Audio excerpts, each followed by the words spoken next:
Hello guys, in this video I'm going to show you how to change cartridges in the HP MV printer.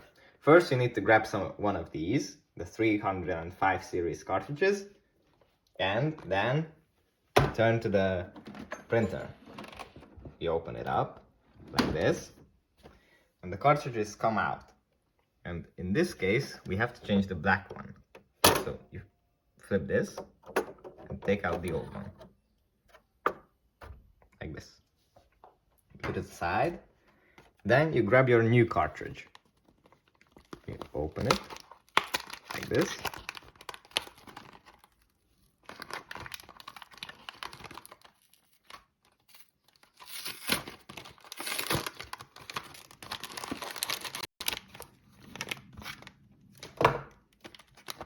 Get this one.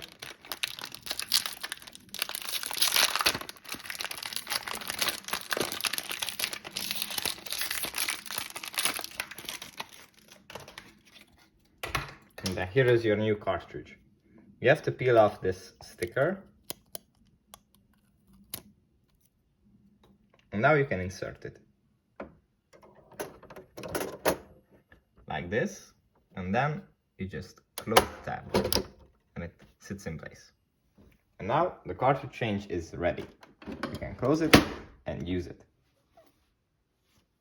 That's it for this video. We'll see you in the next one.